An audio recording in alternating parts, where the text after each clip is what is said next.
Hi, Tom. I don't see a thing for my camera. Let me see. Let me see. Oh, here it is, maybe. Here, you got me? Yes, I do. Good to see you. Hi, Janine.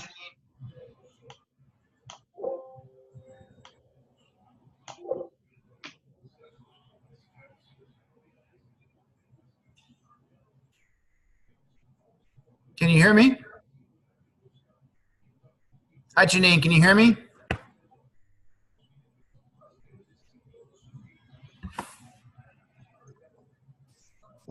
Okay, I'm not hearing you. Let's see why. Yeah, I can hear you, Doctor, if it's got any consolation.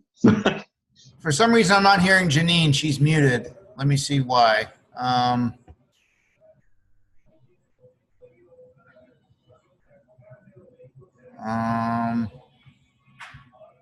I'm drawing a blank here. Let's see.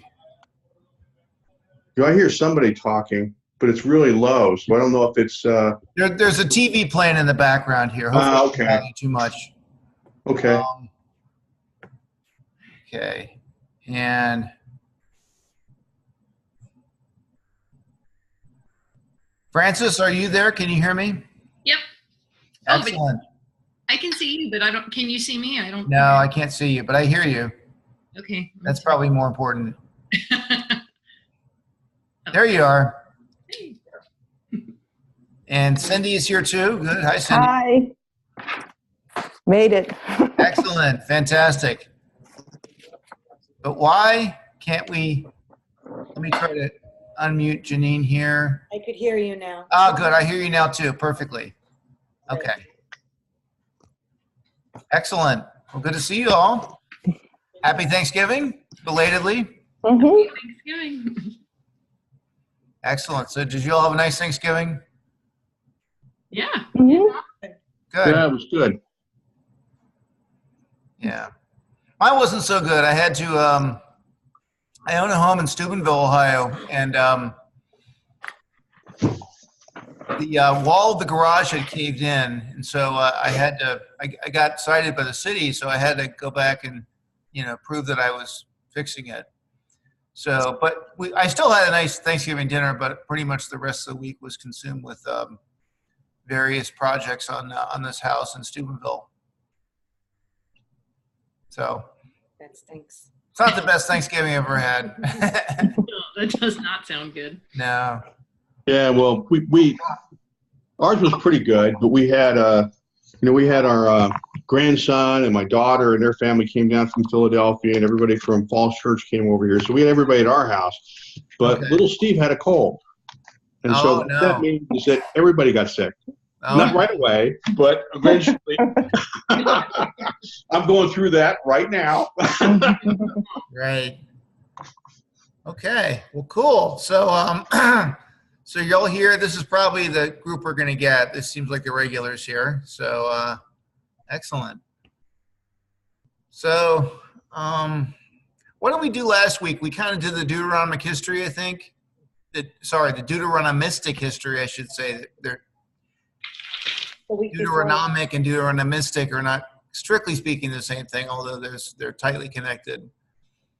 One refers to what's literally in the book of Deuteronomy. The others refer to kind of the Deuteronomic regime as it plays out in Israel's story. So one thing to realize is that the DH, as I will call it, the Deuteronomistic history, is really sort of the backbone of one major, tradition of Israel's own, historical record keeping. And if you understand, in the times of the kings, one of the things that the priests were responsible with was the prophetic work of Israel, and one of the key aspects of prophecy was simply the chronicling of history. So they kept records of all the kings, what their deeds and misdeeds were. they kept records of, detailed records of the stories of David and Solomon, of course, because they're sort of the two biggies.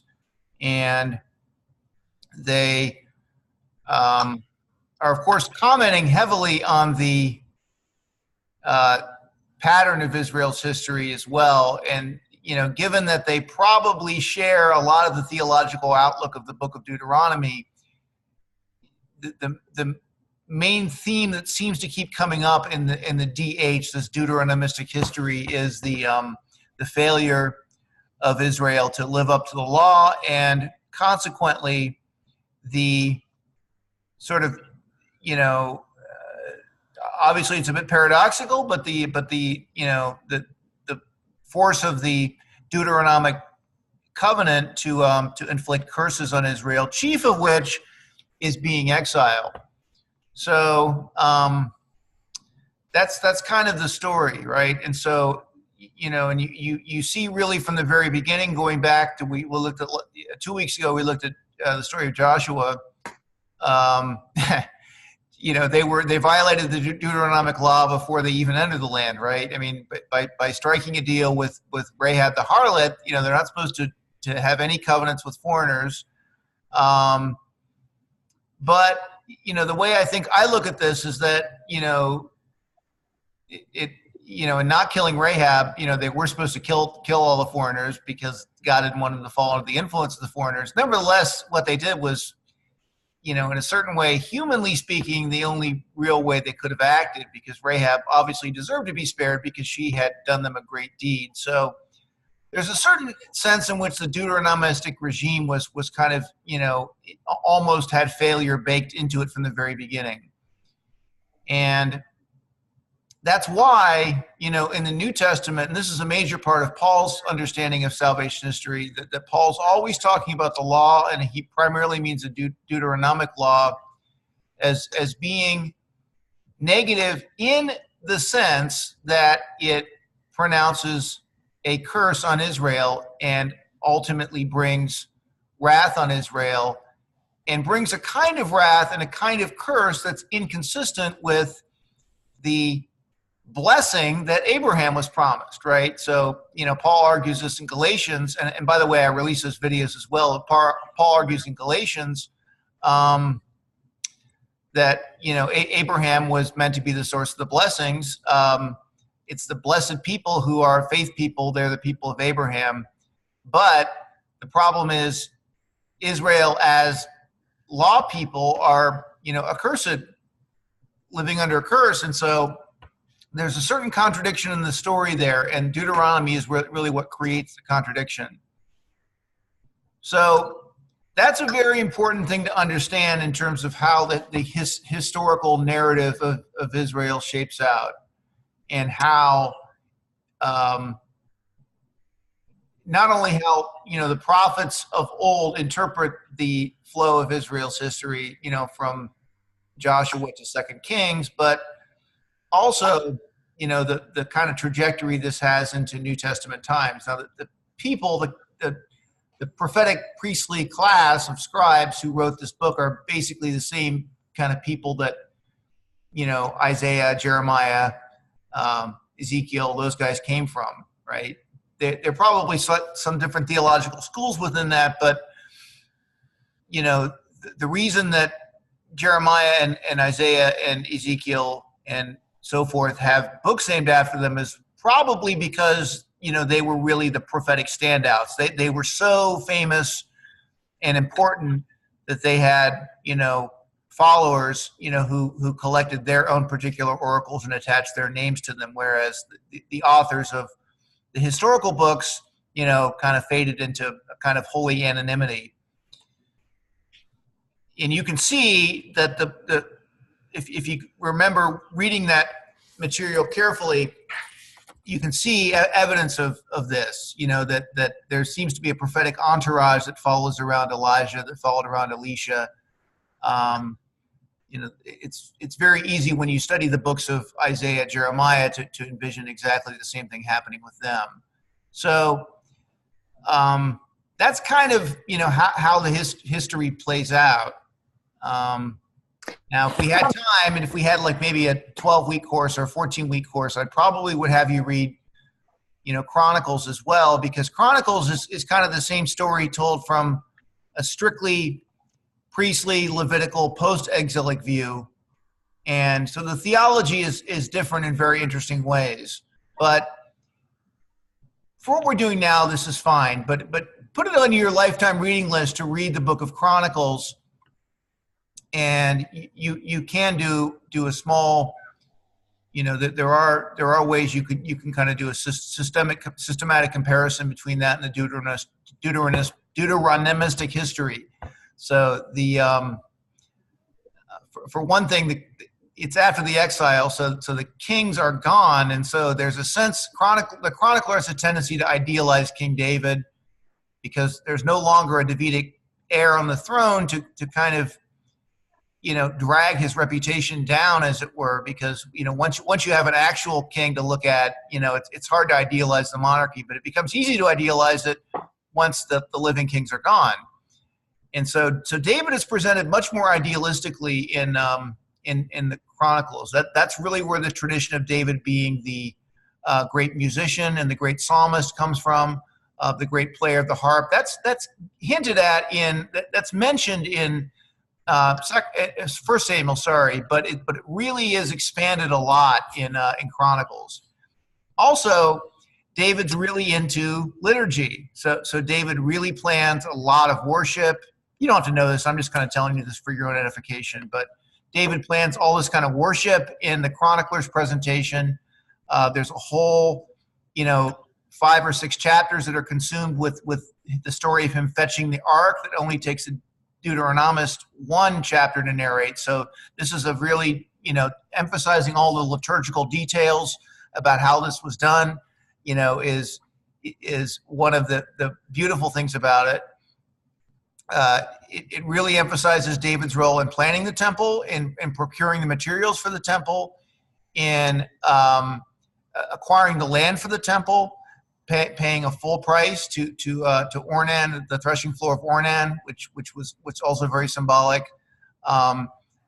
Solomon builds it, but it's really interesting. You get the detailed in the DH. You get the detailed description of Solomon building the temple, but in the Chronicles, it's all David except the act of building it.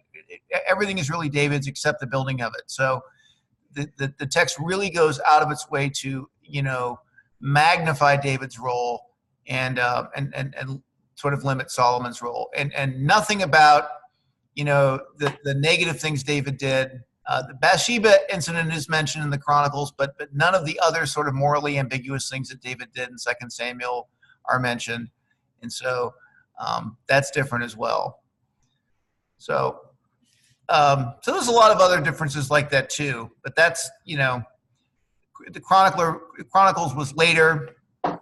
And Chronicles was probably written in its final form, probably during the Persian period, or perhaps in the time after the return, but before the new temple had been written. So, or the new temple had been built. So, and so from a Jewish point of view, the story, in a certain sense, ends there, right? That's obviously there's a lot of unfulfillment of things, but that's Chronicles in the Jewish canon is the last book of Ezra and Nehemiah, because those are the books after the people return, and so the exile's done, and so what's left of the Abrahamic promises is there. So a good question for us to ponder, though, is why the story doesn't end there for us. Why doesn't the story end? Or we could have asked the same question. If you look at the Abrahamic promises, and this kind of gets into this week's material, if you look at the Abrahamic promises of having a people who are children of Abraham, they're going to have a royal dynasty. That's actually mentioned in Genesis 17. They're going to be a source of blessing to the nations. That's mentioned several times. They're going to be large and numerous as the sands of the sea and the stars of the sky. That's mentioned. So the question is, why doesn't the story end with the accession of Solomon? Because arguably, you could see Solomon as being the mark of the royal dynasty. He's the first dynastic successor of the king David, the man after God's own heart. He is a channel of blessings to the nations. Remember how Hiram of Tyre, which is Tyre is basically what's now Lebanon to the north, comes down and helps with the temple building. And Queen of Sheba comes up from the south, probably Ethiopia, to learn Solomon's wisdom. So you can argue that Solomon is really the source of the international blessing, which is what he was supposed to be. The people are in the land. They've been given rest from all their enemies, and that's the mark of being able to build the central sanctuary known as the temple. So in a certain sense, the story may have ended there, right? But it didn't, because why? Why didn't it end there? It should have, but it didn't. I think it goes back to the elect, that the elect are not the ones that are saved, but it's their job to save everybody else. And there were a whole lot of other people out there that just weren't saved yet. That's what I think it kind of goes back to. So that's why the story doesn't end with Solomon. It's maybe, yeah. really kind of a bad I think you're sort of jumping ahead of yourself there, Tom, a little bit, because you're sort of assuming that international salvation was really the way to interpret Abraham's promise. Now, yeah, I think we jump to that because we're sort of looking at it, reading backwards from the New Testament. But I'm just saying, if you looked at the promise sort of on its face, it's prima facie, there's nothing really there about international salvation, because there's not really a clear, it's not totally spelled out what's to be saved from. You do have this people in the land, and so this is sort of God's kingdom here on earth, represented through human monarchy, and maybe why isn't that salvation, right? And so granted, everybody could come to, who wanted to, could come to Israel to learn the wisdom of Solomon, which is God's own wisdom. But they were So still why sinning doesn't it last? the curses, and they were Yeah, still sinning. So exactly. I think the basic problem is that the sort of curse mechanism and the way it plays out in history, and clearly the DH tells us precisely why the kingdom fell. And although it doesn't really solve the paradox of how God's permanent promise of the eternal dynasty, which seems to be sort of a continuation of the promise given to Abraham, the text doesn't really solve the riddle of how it is that the kingdom can be destroyed and still have this eternal dynasty, right? It sort of leaves us kind of wondering, so how's this all supposed to work out in history? So if you remember back in 2 Samuel 7, that's the famous text that you probably should know. That's the one where David gets the oracle, and God says there'll be an eternal dynasty, and it's going to be seen through your son, and he'll be a son to me, et cetera, et cetera. But there is this chastisement clause, though, that's in there, right? So if he gets out of line, I'll have the power to chastise him. So maybe that's kind of where we see the paradox. Maybe this is just a really long chastisement of the kings of Israel, and that implies, of course, that the period of chastisement one day has to come to an end. And so there is this expectation of return of the king that's sort of built into the very story. So we wouldn't really be satisfied with the ending, at the end of 2 Kings, or at the end of 2 Chronicles for that matter, because we don't yet have a king. So there is this messianic expectation that's kind of implied through all of this. So, but anyway, so this is kind of it, in the DH, the Deuteronomistic history, just focusing on that for a minute. But what's interesting is that, there's still really a long way to get from that to get to New Testament, theology, the whole understanding of salvation history. We still really have to see how it is that, we make all these kind of theological leaps that we do, right? So for instance, when we get in the New Testament time, we take for granted that, the Gentiles are really need to be brought into this picture in some way, because God is not only the King of the Jews, he's the king, the God of the Gentiles also. And so therefore, the Abrahamic covenant really has to be truly international. Of course, that's hinted at in the original language of it, but you can all obviously understand that in different ways. Obviously, the king has to return. God has made additional covenant commitments with the eternality of the Davidic dynasty. That has to come back. But what's interesting is that everything seems to be universalized and made worldwide, right? So there is a thread of interpretation that comes out of this that holds that really fundamentally what's lost was the Adamic inheritance, right? And so you get books like Ezekiel that are kind of Adamic in the way that they talk about the restoration of the temple. They talk about it, reminding you, the temple is almost like a kind of a Garden of Eden, where there's rivers flowing out of it. That's almost certainly taken from the 4 rivers that are flowing out of Eden in the book of Genesis. So there's a sense in which that the promise gets bigger with the prophets. It becomes more internationalized. It becomes more universalized. God's reign over the whole world and not just over Israel becomes much, much clearer, whereas that had maybe only been implied in the earlier tradition.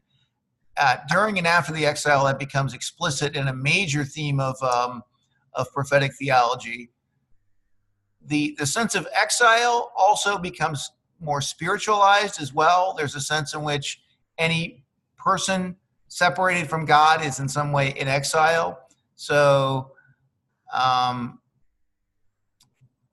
there's, it's not simply about a physical return of people to a specific land, but the spiritual return of Israel to God, because you see that Israel is after the Babylonian exile is really literally scattered all over the world. I mean, after the exile, most Jews then, as well as now, live well outside the Holy Land. They go west to Rome, as far west as Spain.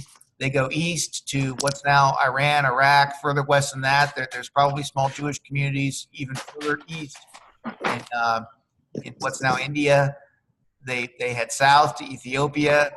They head north into Greece. There's almost no city that's within several thousand miles of Israel that doesn't have some kind of small Jewish community in it. So there's a sense in which for God to really reunite the people, that you almost have to be talking about something spiritual. And finally, simply bringing people back to the land is in some way, as you begin to think about it more and more, seems kind of not enough, because if people are there to inherit the land, what happens when the people die, right? So you do have this problem of, that the Abrahamic promise is in some way, inconsistent with the problem of death in the world and the problem of sin, right? We've already seen how it's inconsistent with the problem of sin because of Deuteronomy, but it's also inconsistent with the problem of death. And so, you have in some way the beginnings of this idea of the need for a resurrection after the exile, where people can kind of live in an entirely new, different way, an entirely spiritual way, not a way that's cut off from the material world, but an entirely different sort of plane of existence. Ezekiel is sort of one of the first texts to hint at a resurrection. Arguably, there's some resurrection imagery in a few places in that book, in addition to this sort of grandiose idea of a restored temple, which seems almost otherworldly. You see in the later chapters of Isaiah, you see more sort of grandiose type predictions of Gentiles streaming to the temple as well. And you kind of wonder, how in the world is all this going to happen? But that sort of makes you think, well, maybe what the text is presupposing is an entirely different sort of a world in which the normal, ebb and flow of history doesn't really apply, right? I think it was Janine that mentioned Isaiah 11 in the forum, right? Isaiah 11 is fascinating prophecy. It talks about not only the gift of the Holy Spirit, but what the result of this will be, right? It'll be where the lion and the lamb will lie down together, where all of these wonderful things will happen, but you kind of sit there and scratch your head and say, well, when was that ever fulfilled, right? Even by a sense of imagination, right? It presupposes such a time of peace and stability and security that it really almost presupposes an entirely different sort of a world, right? So you have what I think we could call the beginning of eschatology, right? So the sense that, you know, God's real promises can't really be fulfilled in the normal flow of history at all. What has to happen is we've got to, in some sense, push beyond the bounds of history and sort of the problems of the world that have come in history, which, you know, Paul really comes to see clearly as sin and death. Those problems have to be solved before, you know, there can really be a fulfillment of God's promises. So the prophets are really the way in which we can kind of jump to sort of the mundane historical realities of, you know, wars and kingdoms and, you know, international blessings and things like that. You know, the problems of Abraham on their face are sort of, you know, you can imagine different ways that they could be fulfilled historically, right? They don't require a whole new world, at least they don't seem to at first, but, you know, as the exile happens and you begin to kind of ponder more of the effects of the exile and what caused the exile, you think, well, you know what, in order for us to ever see these promises, you know, fulfilled in the fullness, in the full way that we know that God will bring them about, there has to be some kind of a new world. There has to be some kind of a world in which sin and death are purged forever. And so you really have the beginning of an entirely new way of looking at the world. It's not the only way of interpreting the Jewish, you know, theology, right? You know, you still have, you know, many Jews today who would not interpret their own story that way. But what I'm saying is that the way that Jesus and his followers interpreted it is definitely is definitely a possible way of interpreting it, and indeed I think probably really seems to make the best sense of what the prophets are really saying, if you take them seriously. So at any rate, so that's kind of a big story, right? So how you jump from the New Testament to the Old, you really have to go through the prophets. Otherwise, you know, most of what the New Testament says this doesn't make a whole lot of sense as a fulfillment of the Old Testament if you really get right down to it. Because, you know, where do we get off spiritualizing everything, or, you know, just saying, okay, well, God had promised all these things, Jesus has come, but, you know, how does Jesus actually fulfill those? Like what, you know, where do we get off saying that Jesus has, you know, fulfilled the promises to Abraham? And the only way you can really make sense of it is by understanding those promises through the lens of the prophets and following that kind of trajectory. So what do you all think of that? That's my working hypothesis. I love the videos today that you posted about the explanation of how God had to die through Jesus on the cross to get rid of the curses. Yeah, right.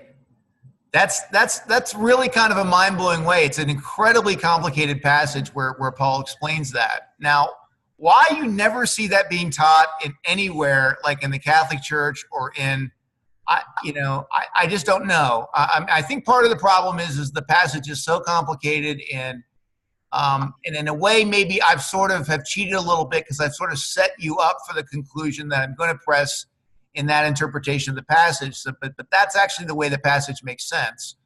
And it does show that there is a logic to how, Jesus' death actually does do what Paul says it does. It does release the blessings of Abraham.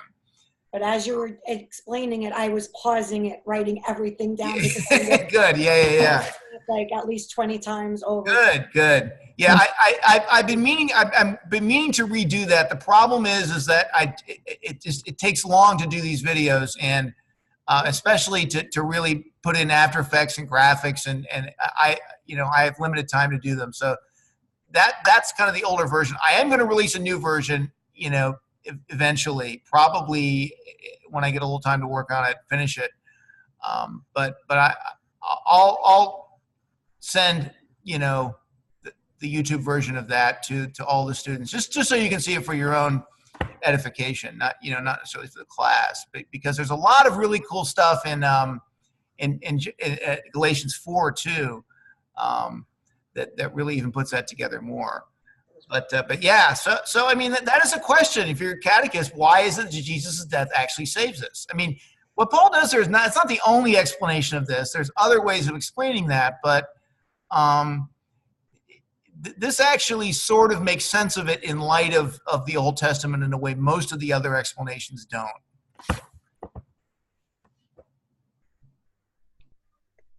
I have a sort of off-topic, sort of related question. I'm having trouble figuring out if it even matters about the prophets and which kingdom they were in and who they were preaching to. I don't. I mean, maybe they're all with Judah, but yeah. I thought I read somewhere that some of them were in the northern. Sure. Some of them are Northern Kingdom, like Amos is Northern Kingdom, Hosea is Northern Kingdom. So it really just depends on which prophet. And yeah, I mean, obviously, it's important to know that because it's really important to know the basic, situation in which the prophet's writing, because prophecy is the interpretation of history. And so, if you're going to understand the prophetic oracles, it's very helpful to know what they meant in their historical context. So some of the prophets we know when they were prophesying. The ones I've had you focus on are sort of the major ones. They're not just major because they're longer, but they're also major because New Testament theology tends to depend on them a lot more, and those would be Isaiah, Ezekiel, and Jeremiah. But and Daniel's sort of an honorary fourth one, although he's not a prophet in Judaism. He is a prophet for Christians. So,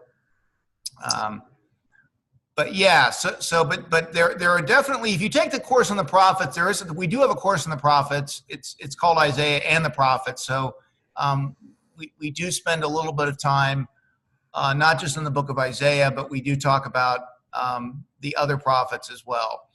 So know that Jeremiah, if you know anything about his career, is a prophet during the exile. Ezekiel is also a prophet during the exile. He tells you that right in the beginning. So they're important, I think, because they help build the bridge between exilic theology and the New Testament. Now Isaiah is a kind of an interesting one because his career is goes back much further. It goes all the way back to the 8th century, and probably Isaiah died in the early 7th century. And probably then what happened is that many of his followers sort of took a lot of his oracles and then began to apply them to the situation that was on the ground when people were coming back to the land after the exile. So Isaiah is a very long book that spans, almost 2 centuries of history. It goes way beyond the life of the historical Isaiah. But the later portions of the book are almost certainly efforts to sort of apply, faithfully apply the ideas of Isaiah to the exilic period of time. So you get passages like Isaiah 11, which is a famous one about the gifts of the Holy Spirit. But the result of the gifts of the Holy Spirit may be a little disappointing because we haven't yet seen the lion and the lamb lay down together. We haven't yet seen this time of perfect peace. So that really seems to embody, a somewhat later theology of eschatology and the idea of this new heavens and new earth, which you see in Isaiah 66, I think? 65, 66. And then I have another question. Sure. So the Son of Man thing, Are we going to talk about that later in the course, or? I don't talk a whole lot about the Son of Man. Maybe I should, but so I'm kind of not. I mean, I know it's in the Gospels. I know it's in Daniel. Right. I think it's also in Ezekiel. Yeah, Ezekiel, of course, it's a name for the prophet. So that's what this is what God calls him. Now, what that has to do with Jesus' own description, that's I don't know the answer to that question. But the term in Aramaic just means Barnasha. It has a sort of a colloquial meaning, and you do see it used this way in the Gospels as well. And what Barnasha is basically, Son of Man just means son of Adam. So son of Adam just means me, myself, and I, me and my lowly humanity. So we say Barnasha has no place to lay his head. The Son of Man has no place to lay his head. Okay, so it's just simple about that. This poor little man has nowhere to sleep.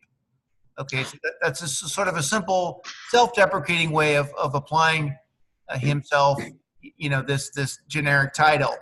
But of course, there's also this explosive idea in Daniel of this future Son of Man, or one like a Son of Man. Okay, a lot of scholars will get hung up on the fact that it's not the Son of Man, it's one like a Son of Man, and they'll wonder where in the world does this come from. But clearly, Jesus is interpreting that around himself, and so it's sort of a stealth title in the way he uses it. He sort of uses it in a modest way initially, and then he really realizes, that there is this hidden meaning to it, as one who will be vindicated on the clouds and will eventually return. And in the course of his vindication, the saints of God Most High will possess the kingdom. So that's really one of the things that's interesting about it, that there is this sort of pars pro toto idea that Jesus is the part, or the Son of Man is the part, but there's this greater whole that will experience the blessings along with him. And that's a very important part of New Testament theology also, right? Because it's not just Jesus who gets exalted, it's the whole people who have to, right? Otherwise, there's no fulfillment. So yeah, so that's a sort of a short version of what the Son of Man is. And obviously, there've been entire dissertations that have been written on the Son of Man in any individual gospel, like the Son of Man passages in John. I know somebody wrote a dissertation on that. It's about 300-400 pages just on the use of that one title in one gospel. So yeah, it's there. And then there's another, there's some interesting ways in just analyzing in the synoptics how Jesus uses it. I probably should talk about it a little bit more than I do, but that might be something I could think about. So just because we're so time limited in the course, what I kind of did was I'm giving you a little bit of flavor of Paul. We started out, you got a little flavor of Hebrews. So Hebrews has his own idea of prophetic fulfillment, salvation history. Now Paul's kind of, and next 2 weeks we're gonna learn Luke's.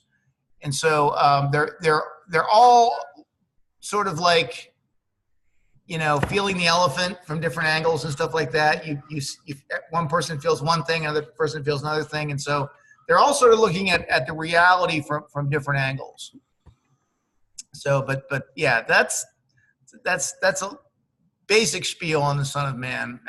Maybe I should say more, but so anyway, hi Marie. I didn't say hi to you before. Can you hear me? Yes, I can hear you. Good, excellent. Well, welcome to our discussion. Thank you. And I see you too, Ricardo. Good to see you. Hi. Hi, how you doing? Okay.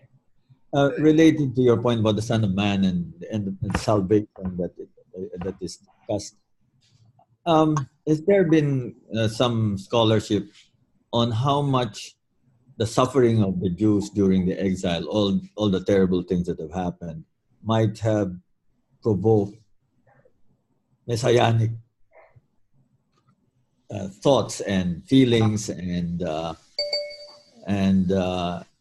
among the prophetic writings during that time? What I'm saying here is, is there a school of thought that many of these prophecies were products of a time when there was such terrible things happening. They started to fantasize about some salvation. I don't know. Yeah. Sure. So what I think, if I understand your question correctly, what you're sort of talking about is what sometimes is called the intertestamental period. So this is sort of the time between the Old Testament and the New Testament.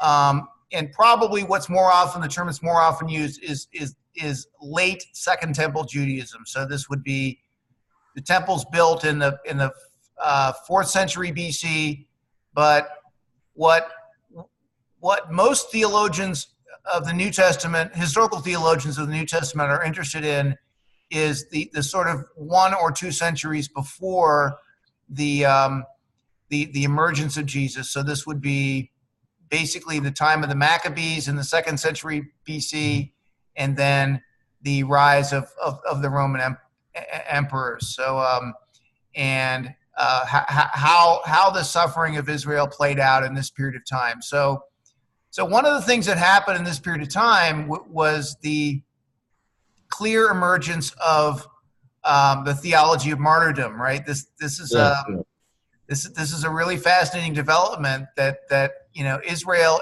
in the midst of its great suffering, or we could say Jews at this point, because Jews are pretty much all that's left of the original Israel at this point, are being persecuted, are being put to death in some cases, are threatened with being put to death. That's kind of what the book of Esther is all about. Or the book of Daniel, Daniel's members thrown into the furnace and is persecuted. Most people think Daniel was actually written in the 2nd century BC, although it refers to events in the time of Babylon. But, be that as it may, you see the emergence of this idea of the theology of martyrdom, and that's the idea that a person can die, and by dying justly for keeping the law or being faithful to God, will be raised because God will have to vindicate such a person. And this is a basic expression of God's own fidelity. And probably where you see this emerge most clearly is in the Maccabees, the books of the Maccabees, which we just didn't have time to look at in this course. But I would urge you to read First Maccabees, Second Maccabees. They're a little long, but you can sort of see the idea of the various sons of the 7 Maccabean brothers, each one of them being put to death under Antiochus Epiphanes, and each one of them pledging his own assurance of his own resurrection. So this is a very important aspect of Jesus' own death. Now, you think the theology of martyrdom had always been there, but if you think about it, think about like some of the older texts and stuff. There's no sense in which David is ever being asked to die for God. There's no sense in which Abraham was ever asked to die for God. There's no sense in which some of the prophets were killed for God, right? Which we find out later. There's no account of Isaiah's own death, but there is a tradition of his martyrdom, and so that's another way in which this kind of got going. That the people sort of in their own persecution remembered that many of their heroes had been killed, and so that there is this confident hope that Isaiah himself, by tradition, who was killed by the wicked king Manasseh, who was Hezekiah's son. Would be raised by God, because God is a just God, and he's going to vindicate his own faithful children. So that's one aspect of something you see. The other thing you see is this emergence of what's called apocalyptic literature. Apocalyptic literature is literally literature that unveils truths that are about to happen. So the kind of grandfather of apocalyptic literature is Ezekiel, but really where it gets started is the book of Daniel. So all of these kind of wild visions of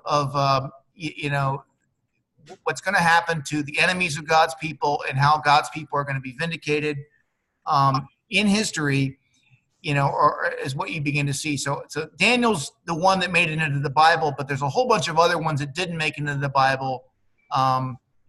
First and Second Enoch were among those. Fourth Ezra is another famous one as well. These are not books that made it into the Bible, but they do tell you a little bit about what sort of apocalyptic Judaism is thinking about at this time, right? And the period of persecution, you get a lot more of this fervency of, so hold on a little bit longer, remain faithful, don't be afraid to die for the truth. God will vindicate you, and ultimately the promises will be fulfilled. And so, Jesus, undoubtedly, one aspect of Jesus' own understanding is tapping into this theology of martyrdom, knowing that when he's going to die, that God will raise him. And of course, this is how he so confidently predicts his own resurrection. In some ways, it's the theology of martyrdom. Now, obviously, being God, he knows maybe more than that on a human level, but even on a human level, it's totally understandable that he would have predicted that. Okay, so is there some of that in the epistles too? Because the epistles also harp on similar, the epistles. The way they would talk about how dying for the faith would. Yeah, exactly. So there is that emergence of the theology of martyrdom that comes about, and also the emergence of apocalyptic literature, which is sort of classic resistance literature. And one of the reasons, of course, is that the visions are so kind of wild, and is that they're encoded. And one of the reasons they have to be encoded is that the people that are circulating them, don't want to appear overtly subversive of the established powers. And so, it's more like, I got a little secret, I'm not going to tell you, but, here's exactly what's going to happen to the reigning powers. One day, they will be defeated and humiliated, and I, as a faithful witness to Yahweh, will be vindicated and exalted. So that's an important part of sort of the theological background to the New Testament, and sort of how that interplays with the New Testament is an enormous area of scholarly research today. And there are people who are make their whole careers specializing in late Second Temple Judaism and the various texts and how they kind of apply to in the background of the New Testament. So that's not to say, though, that of course the New Testament is just of a piece with that, because Jesus' own interpretation of himself, as we'll see, is still going to be very surprising and paradoxical, right? You still would not necessarily have predicted Jesus, probably wouldn't have predicted Jesus simply by looking at apocalyptic literature. You would have predicted something much, much more violent, much, much more dramatic by way of God's own vindication of himself. So Jesus' own understanding of himself vis-a-vis the old promises is, of course, another, kind of way we're looking at this.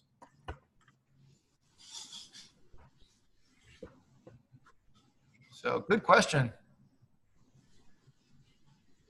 So at any rate, so we're looking at the prophets this week. One of the things I wanted to teach you to do, not only for your own knowledge, but for teaching, number of your teachers, but really sort of ground your own understanding of the church today in light of the Old Testament, right? The more you can do this, the more plugged in you are to the story. The more you can see sort of the sacramental life of the church as being the fulfillment of God's promises through the prophets to pour out the Holy Spirit on all flesh and to sort of unify, Israel and Judah, which we can interpret as being, unifying the old people of God, but also, the Gentiles as well, because, the prophet Joel, as we'll see in Acts, promises that this Holy Spirit is going to be poured out on all flesh, not just Jews. But there will be a unification of the old 12 tribes in their integrity, and that's another aspect of this. But that's symbolic of the 12 apostles, and it's also symbolic of, the 12 apostles sitting on 12 thrones and the like. So understanding kind of the sacraments and understanding the liturgy, understanding the church as being the fulfillment of the Old Testament is really what I want you to be able to see and kind of articulate, because that's really the cash value of salvation history is using the kind of truths that you have today and not just presenting them kind of abstractly, but figuring out a way to kind of creatively plug them into the Old Testament story. Like you can now, appreciate baptism as being the fulfillment of what this prophet named Ezekiel prophesied 600 years before, where God will pour out clean water and sprinkle it on the hearts, and the hearts will be clean and will move from uncleannesses. And as a result, the people will be unified. They'll be restored, reconstituted as one people through their common baptism, and they will call upon the name of Yahweh. And that's sort of what we do in the Lord's Prayer, right? Don't we say, hallowed be thy name? Isn't that where that comes from? So all of this is sort of an echo of what the prophets sort of told us would happen. And you can understand now a lot more of how the life and career of Jesus can be understood, in a really exciting way in that way.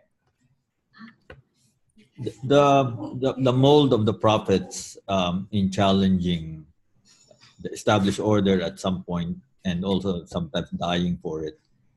How much of that might have also influenced the preaching and Sure. the perspective on John the Baptist? Oh, sure, absolutely. I mean, that's really going back to the very beginning was really what prophecy was all about. Prophecy emerged in tandem in the history of Israel when the monarchy emerged. Okay, we don't really hear about prophets until we start hearing about kings. We don't know exactly, which one came first, but as soon as Saul emerges as king, we start to hear Saul's among the prophets. Well, why is that? So what the prophets were there to do was to kind of police the kings, right? The kings were weak. We're in Deuteronomy after all. God knows they're in Deuteronomy. And therefore, the kings can't really be trusted themselves with the gift of prophecy on their own. We kind of need a division of powers, if you will. And so the prophets, therefore, the priests, in some way, are meant to be spiritual police, spiritual guardians of the king, and really to try to keep the king out of trouble as much as possible, and to be also royal advisors to the king, and also say things that are unpopular to the king when that's called for. Witness Elijah, going before Ahab and criticizing him for Jezebel. So that goes back to that. So John the Baptist is just following that tradition of the prophet sort of standing up where necessary to the king, and of course is also tapping into this idea of glorious martyrdom. John the Baptist being the first Christian martyr, and also, the one whose death would trigger the coming of Jesus' own ministry. Now, Jesus himself never actually seemed to have criticized any kings. What's that? But Jesus didn't seem to criticize kings, unlike the prophet. Yeah, that's true. He didn't really criticize kings, did he? What to say about that? So he was more critical of the priests. Yeah, that's right. He's more critical of the priests. That's true. Why didn't he criticize the kings? That's a really good question. I don't know. At the time, there weren't really any. The only king they had was Herod, right? And he was appointed by the Romans. He wasn't really a Jewish king. Well, right. So Herod the Great died when Jesus was very young, and so Herod had two sons, Herod Antipas, who was in charge of Galilee, and Herod Archelaus, who was in charge of Judea. Archelaus failed, and basically because of that, the Romans kicked him out and then put in Pilate to be the local governor. But there's not a whole lot of evidence of Jesus running into problems with Herod Herod Antipas, who ruled over Galilee at that time. Although it's interesting that we'll see that Luke does present Jesus being dragged before Herod before he is to be put to death.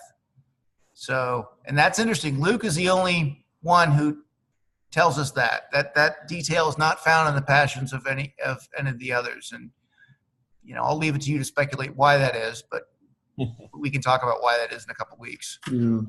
I think the other thing could be is that Jesus was sent to save the lost sheep of Israel. He wasn't his focus wasn't so much on everybody else. It was just the Jews. And you see that in the conversation with the Samaritan woman, I think it was. And you see that, or no, it was the woman who's whatever. So I don't remember if it was daughter or son, but they were ill, and the whole thing about the scraps of the table and everything. So you see where Jesus focuses. Oh yeah, the Syrophoenician woman in Mark 7. The Syrophoenician woman, or right? Okay. Yeah. Well, she's a Canaanite woman in Matthew's gospel, but she's a Syrophoenician woman in Mark. Right. Yeah. So I think his focus was on the Jewish people and not on the Romans. The Romans only time I see where they came up really, other than the passion was the whole thing about the render unto Caesar what is Caesar's, right, and unto God what is God's. Yeah, that's interesting. Yeah, so it does seem like Jesus really starts out witnessing mostly to fellow Jews. Why do you think that is? Well, I think what was just said is that the prophets, the entire purpose of the Old Testament prophets was to bring the kings and the people back to Yahweh.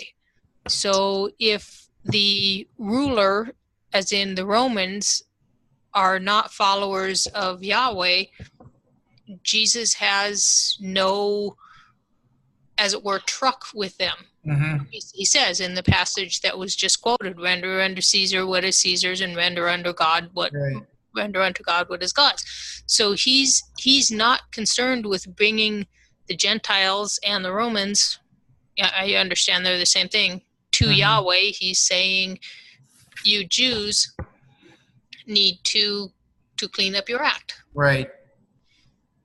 So yeah, that's interesting. Does anyone else think that there is a Gentile mission though, or when does the Gentile mission start? Then does it start after Jesus, or does it start during Jesus' career? He starts it by example, but he says himself, I'm not going to find the passage off the top of my head, but I've come to the lost sheep of Israel, Matthew 10.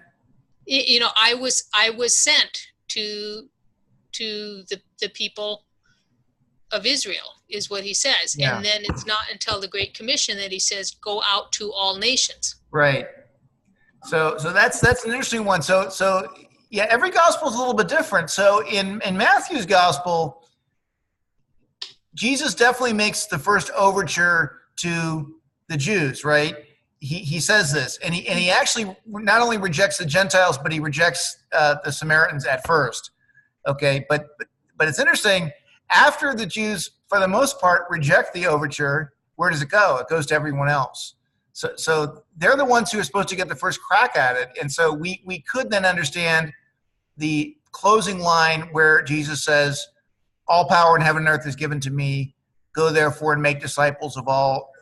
Nations. Sometimes it's translated nations. It also could be translated Gentiles. That's the same word in Greek. Oh. So the question is that nations or is it Gentiles? Is it that the Jews have sort of had their chance and lost it, and now it's time for someone else? Or do the Jews fit into that nation as well? So Matthew's picture is a little bit different. On the other hand, as I think Tom just pointed out, there is plenty of foreshadowing of the Gentile mission in the career of Jesus as well. Like, for instance, remember he heals the centurion's boy. That's presumably a Gentile. The Syrophoenician woman, whose faith he praises. The Canaanite woman who with the crumbs from the table. He praises her faith. Yeah. The centurion is pretty telling, because Jesus said then, I have never found faith in Israel. Right. That I found. I mean, right. Sure, Exactly. The greatest faith I found in all the time I've moved around is from a Roman. Right. We repeat that phrase in Mass every day. Right before we take communion. That's right. Well, we'll see when we get to Luke's Gospel next week, though. And when Jesus ministry starts a little bit differently in Luke's Gospel. It starts with this really kind of provocative sermon that he preaches in the Nazareth synagogue. Okay, this is in Luke chapter 4, and what provokes them is not the fact that he likens himself to the figure in Isaiah 61, where he says, that, I tell you, and you're hearing this prophecy's been fulfilled. But it's this other thing that he cites in the Old Testament of how Elijah did not heal any of the Jews, but ended up healing the one woman, the Gentile woman who was hungry. And so there is a sense in which, and that's the thing that really ticks him off, and that's the thing that really causes them to drive him out of the synagogue, and that they take him up to the hill. And by the way, you can see the hill where this happened if you ever go to Nazareth. But they end up letting him go, and they don't kill him. But so in that particular framework, the mission starts almost immediately. But it's sort of weird though, because when we get into Acts, there is this very specific framework of how this is supposed to work. Jesus sends the apostles out, and he says, "Okay, go forth to Jerusalem, then to Judea, then to Samaria, and then to the ends of the earth." So boom, boom, boom, boom. There's a 4-stage mission. Start here, then go, then go, then go. But there is that is a pretty consistent theme. So Paul talks about that the gospel is power of salvation to all who believe, Jew first and then Greek. That's in Romans chapter 1 and a few other places. So on the other hand, Paul always calls himself several places in the tradition, the doctor to the Gentiles. So it's kind of interesting in Acts when you read Paul's career is very paradoxical, because he pronounces in Acts 13 in his sermon in the Pisidian Antioch, the heck with you Jews, I'm just going to the Gentiles from here on out. You've rejected me. But nevertheless, he never gets too far away from clashes with Jews throughout the rest of the story. So it's almost like he's going to the Gentiles, but he's always looking over his shoulder at the Jewish people to see if they will embrace the message. So, yeah, that's a really interesting question, actually, a profound ecclesiological question. So, how the mission to the Gentiles relates to the mission to Israel? Are they just sort of one and the same thing? So one of the most profound expressions of that is found in Romans chapter 11, where Paul talks about Israel as being this great olive tree, and the unfaithful portions of Israel who've rejected their Messiah have been cut off, and the Gentiles, these unnatural branches, have been grafted in. So that's a very interesting way of putting it, though, isn't it? Because that basically implies that it's never really been about Jews coming into the church. It's basically Gentiles coming into Israel, and then if Gentiles feel called to mission to the Jews, they're basically inviting the expatriate to come back, as the immigrant, inviting the expatriate to come back to their native land. So it's the Gentiles who really are the immigrants in a way, in the way Paul puts it. So obviously, there's other strands of the tradition, most of which have sort of fallen away in time. The one being that God has rejected the Jews and has basically given all their promises to the Gentiles. That was a common view prior to the 1950s, especially prior to World War II. But I think also that there's been a much greater appreciation of Pauline scholarship and Paul not being really anti-Jewish, the way that the tradition had sometimes interpreted him as, but actually having a much more nuanced understanding of how Israel, this is Israel according to the flesh, might in fact be still part of God's plan. So, find out more about that, take the course in Romans. Yeah, I think Paul, he talked to the Jews too. I mean, yeah, he gets a lot of. It seems like most of the emphasis is on the Gentiles, but when he's traveling, he stops and he talks in the synagogues, I think. Right. And sometimes, most of the time, they reject him, but right. I'm sure that there were some that that accepted. And I think Paul was a very strong he was a zealot. He was a Mhm. very strong Jew. I mean, I don't think you get much stronger. I mean, he was in the midst, on his way to Damascus, he was in the midst of persecuting the Jews.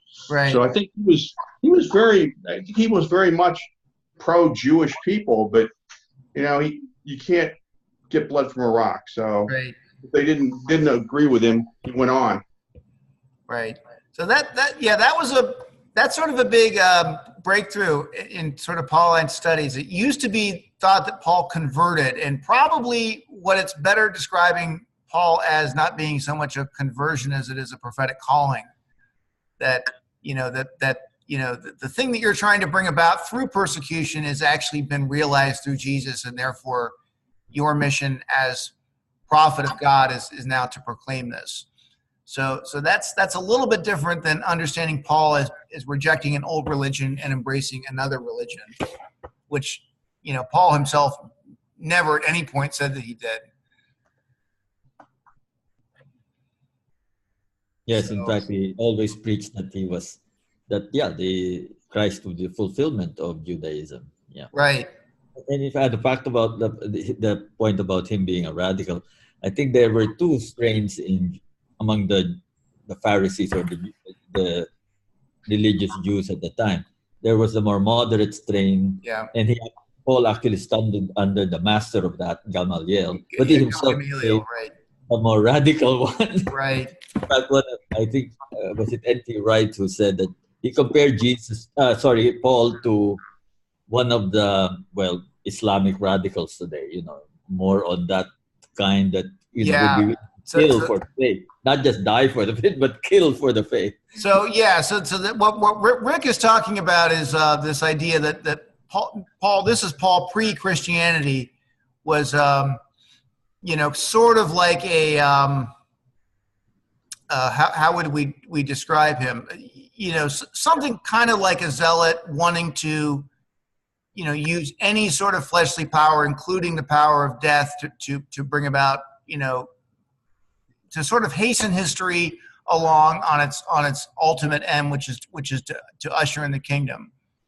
And so you obviously see people like this today, and so there is a certain similarity, but it's sort of weird because if Paul was a disciple of Gamaliel, you would think he maybe wouldn't have been that way, because Gamaliel was, remember, the one who in Acts 5 was counseling, let's not persecute these followers of the Messiah, because if they really are who they claim they are, we won't be able to stop them through our persecution, and if they're not, this is die itself. So now, how you square that, I don't know. Maybe sometimes Paul just departed from his original teacher.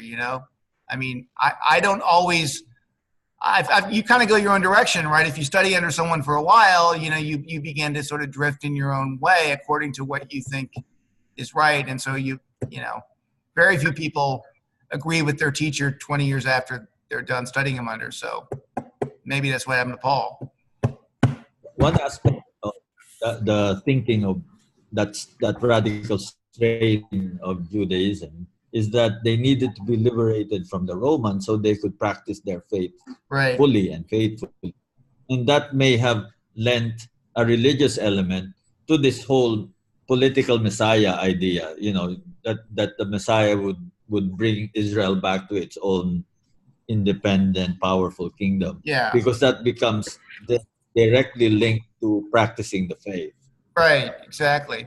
Well, remember what had happened pretty recently was that there was a very successful military uprising against, the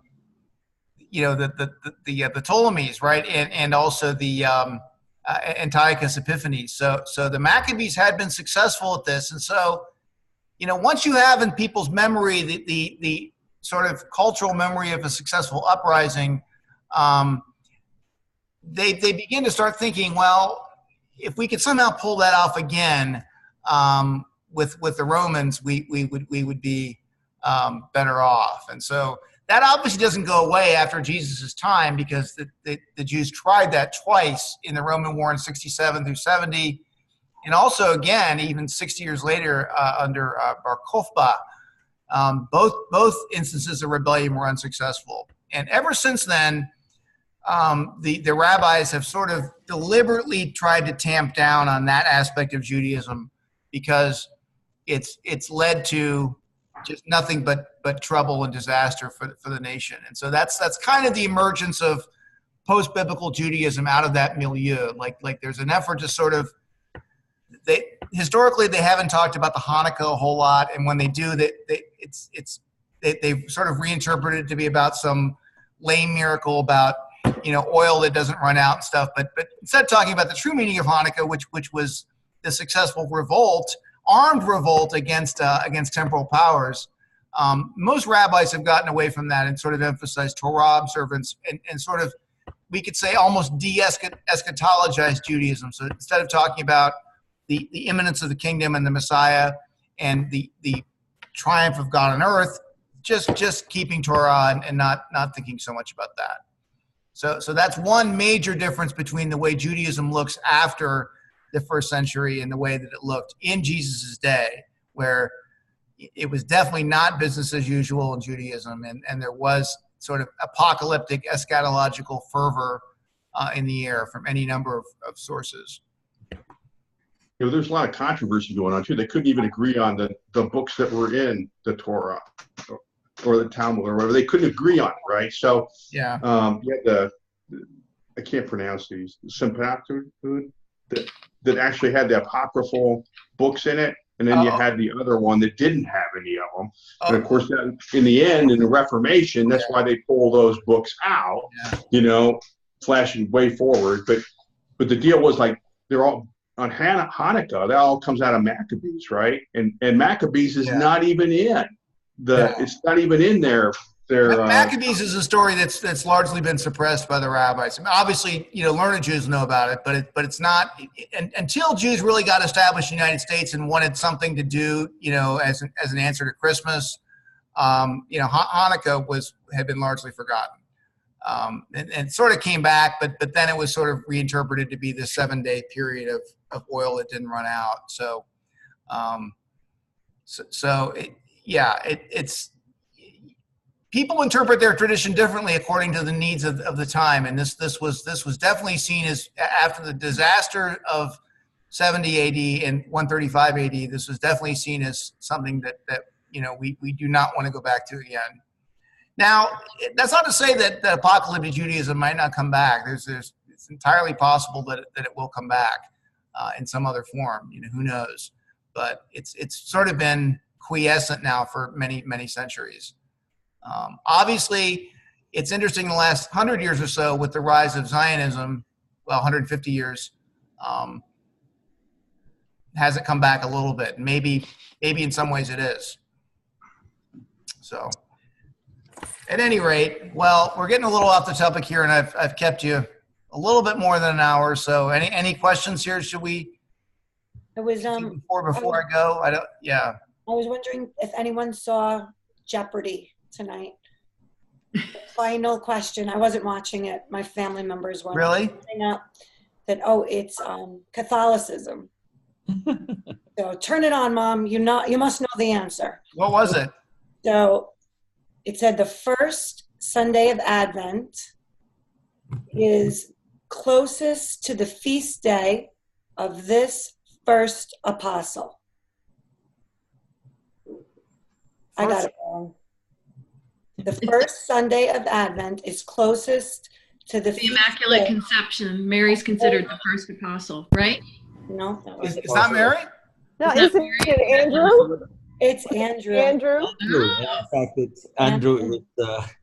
His day is Saturday. Okay, so he's the first apostle because he's fishing. Is that okay? Jesus calls him first to call Pete, and then he calls Pete. Bring your brother. Okay. Yeah, bring your brother. That's right. Yeah. Okay, that's a good one. I probably would have missed that too. I'm so ashamed of myself. Yeah. All right. Oh well. Would you have gotten it, Marie? No, but I did want to bring up, I don't think that most Protestants consider Mary as an apostle. I think that's a a Catholic thing. Yeah, probably. Well, the Catholic- Well, and she's not an apostle. She's a disciple. She's like the first disciple. It's- That It's I different than- would agree with. no one got it But- right. No one got But it. even still, if you're in the Protestant tradition, Mary is very much downplayed, and so my first thought also was the Feast of the Immaculate Conception, but then the way that the question was phrased, I would have looked at one of the disciples, but I don't know the feast days, so I would not have gotten the answer. Yeah, they Yeah. both said Paul and Peter were the answers. Yeah. Okay, I got someone on the other line here. I probably better let you all go. So it's been great. Have a happy Advent, and we'll try to do this again next week. Okay. Thank you. Thank you. Okay. Okay. Bye. Take care. God bless. Bye. Bye-bye.